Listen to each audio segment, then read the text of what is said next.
Welcome to Creating Disney Magic with Lee Cockerell, lessons in leadership, management, and customer service. You can create magic too. I'm your host, Jody Mayberry, and I'm here with Lee Cockerell, the retired executive vice president of Walt Disney World. And we had some great time together in Florida, but I'm back home in old Washington State now, Lee. I could use some of that sunshine. You should be here now. You left just about the wrong time because it's like 70 degrees now every day. Oh my goodness. We're finally getting repaid for the torture of summer. Well, before I get going on this episode, I have a story to tell you, Lee. There, I want to just shout out to Magical Vacation Planner.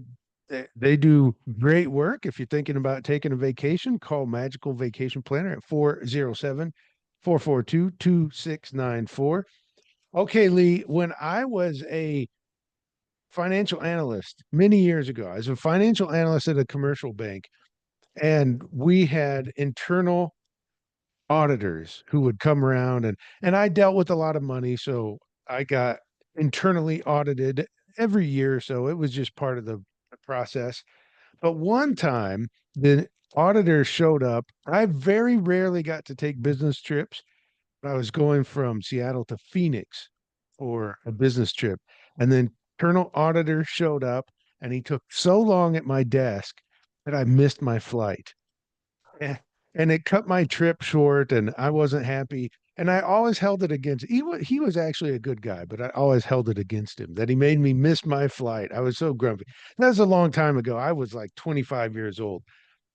But that takes us to a listener question, and it just made me think of that story because of this question. Because for the rest of my time with the bank, I always thought of internal auditors. Oh, they're going to show up. They're going to ruin your day. They're going to interrupt your work. They're going to make you miss flights. So that's what I thought of when I saw this question. So let me the question here. I'm an internal auditor for a healthcare company, new to my assistant vice president role. We have routine financial audits and are asked to look into certain areas to identify issues. So very much similar to most companies when they have internal auditors. Okay, so it goes on to say, talking about customer service for this role. So the customers are the people getting internally audited or just reviewed.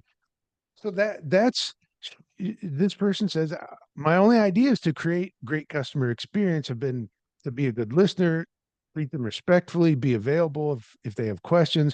I want to make our department, the internal audit department, one of a kind. I'm struggling when I attempt to think outside the box on what to do. Any suggestions? So Lee, this is interesting in two ways. We talk so often about creating world-class customer experience. When we do that, though, we're normally talking about people that come to us to do business.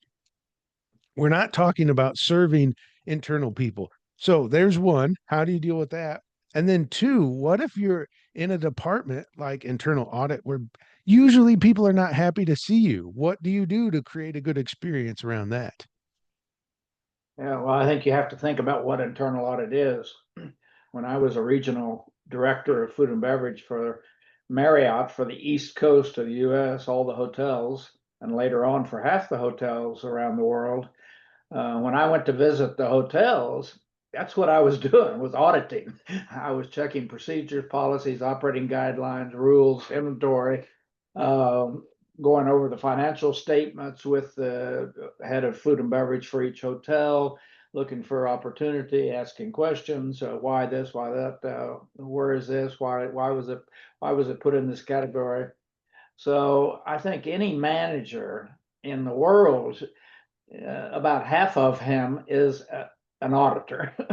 That's your job, is to run the business, manage the business. That's what auditors want you to do, is manage it, keep it under control, have the entries in the right column and in the right place and reserved in the right place. So I think maybe for the auditor side, more clarity before you arrive, I would say part of that was your fault you shouldn't be making a reservation for if you're not 100% sure you're going to be free, especially if you got somebody coming and yeah, all of a sudden you don't know how long something like that will take because it may go quick and then Buddy might find one thing which leads to, okay, we need to go deeper and deeper and deeper. And sometimes I did that too. I'd find a hotel that was such a mess, I had to stay an extra day. And I'm sure the food and beverage manager did not care to have me there an additional day. But then when I went to a hotel, was following all the policies, procedures, operating guides, had the right controls in place, I could quickly get it done and get out of their way because auditing and it's an important function as we see, as many big companies find a lot of fraudulent work going on and a lot of mispostings to where expenses should be or writing things off too early and on and on and on, which gets you in trouble eventually when that comes out 2 or 3 years later and your stock drops by 50% because you've been reporting more profit than you actually had. So I would say the auditor should just talk about how it's going to go, what the possibilities are. When I used to go, I used to let them know I'll be here. We'll start at 8 in the morning. We'll go to around 5. We'll have dinner together. I'm going to be done by 6:30 or 7. You can be on your own after that. I think that everything with interaction with people is the more clarity you have how it's going to go and what you're going to do is always really makes a difference. And I don't think we do that naturally. Somebody's going to come over to my house or like today. I mean, I was very clear. Priscilla went to lunch and I informed her that I could take her, but I couldn't pick her up because I had a call at 1 o'clock and we made other arrangements and there was no issue. Now, if I had forgot to tell her that I was talking to you at 1 o'clock and she'd tried to call me in a minute and wants me to come and get her and she's got her walker and it the same old story. Almost every problem in the world is lack of communication with clarity of let's this is the way it's going to go, this is the way it's going to look. And maybe if he would tell you that, you would have said, oh, I better not go till in the morning reservation. And so I think we create a lot of the problems that we find ourselves in. We run off to go to a store and we get there and it's closed because we didn't take the time to look up if it's open. Or we really gotten on this track recently of maybe it's your fault and maybe it's not the auditor. And auditors are people we like to blame because we don't like them because they really are a pain in the neck and they're looking at every little policy, procedure, operating like gun, are you doing things right? And you have this fear of getting in trouble because once they've typed the report, it's going to have your name in it and it's going to go to the boss. And so, yeah, auditing. It's like the IRS calling you. This is not fun. Or you getting a letter from the IRS. You don't jump up and down with joy. So I would say if you're not getting clarity from somebody, make sure you're getting it. You're pushing the questions the other way because a lot of people don't realize the importance of doing that either. I mean, literally, I've learned, I'll be there at 8 o'clock p.m., not a.m. I'll be there I'll leave by 3 o'clock, not in the afternoon. And times and places, and the more clear you can be, everybody knows what's going on, and then there's no issues. So, and that you got kids at home that you have to be more clear about. As somebody said, I told my son to be home by 11 tonight, not next week. And clarity, it's all the same. We're kind of responsible for getting ourselves in trouble. Yeah. So I think the auditors can do it just as well. And even people come to your house to do work and tell you, we think that'll be about 3 hours of work, but you might want to put 5 in because we don't know for sure. Because then when they don't get it done, you get mad because you thought they were going to leave. And same old story, communication, which is probably humans have the worst example of being good communicators. We do it too quick. We think we think somebody understands where we're coming from. I thought I said it. This is just a normal way. But if you think about communication every day, you'll start to, every situation, you'll start to be more clear because it's not that hard to be clear. It's just remembering to do it. So we can start to teach auditors the same way. And if they do it all right, you'll see them as somebody coming in to help you, not somebody coming in to get you into trouble. And you can help them on the audit to make sure, because you want to know too. And if you don't want to know, then the auditor's probably going to stay longer because he's going to wonder what you're covering up.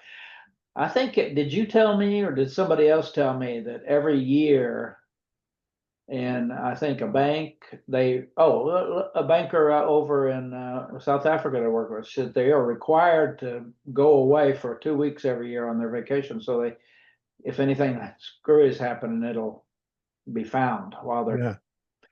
Yeah, and that's right. When I had that role, I had to take 2 weeks of vacation and you have to take it straight.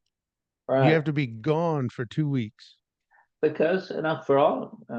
If if it doesn't run well while you're gone, they find things. You'll find it. So I think those are good systems to put in place. Good policy. I'm sure your employer didn't tell you we don't trust you, Jody.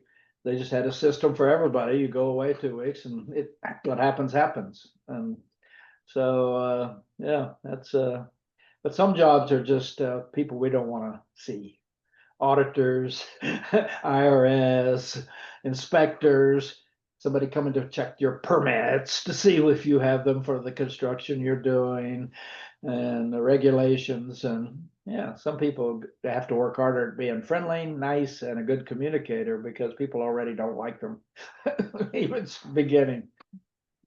Yeah. We actually had a situation at the bank. Someone in the construction lending department took their required 2 weeks and they found some bad behavior that led to even more than just her getting dismissed. So it was pretty serious. They might have been loaning themselves money.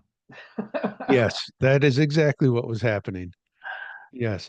Yeah. All right, Lee, you taught me two things that I wasn't, I usually feel like I know where your answers might go, but this time you did surprise me with one thing to say that a manager is an auditor. That had never crossed my mind, but if you are managing the right way, you should always be auditing your team. Yep, that way, you know, what's that old saying? Inspect what you expect. And it's true in all ways with your kids, with anybody that you're trusting to do something. That clarity will make sure it comes out right for both of you. Yes. And then the other piece, I really like this to the idea that as an auditor or as a manager who's going to audit processes, procedures, invoices, receipts, if you just let your team know what to expect, and you wrote about this in one of the Main Street Leaders, how you used to cause so much anxiety for hotels when they knew you were coming. And then you changed your process and you said, this is when I'll be here. This is what I'm looking for. And it really changed the way people felt about you coming. Yeah, I told them what I was going to audit, and they had time to get it ready, so it was fine. And they had a routine and a new way to make sure they had gotten it done. So yeah, it was much better. They enjoyed seeing me come. Yeah. Yeah. Well, good. This and after all these years, I finally should apologize to the auditor. I don't remember his name, but I do know that I told people he audited my lunch. That was never true. He didn't take my lunch. I just Don't said that worry, because it was funny. remember your name. Don't worry. All right. Well, this has been great. If you have a question or a topic you'd like us to cover, reach out to either one of us, leecockerell.com. I'm at jodymabry.com, or send an email to support@cockerellacademy.com. And we did mention the Main Street Leader. If you'd like to find out about that, go to mainstreetleader.com. Until next week, go out and create magic for others.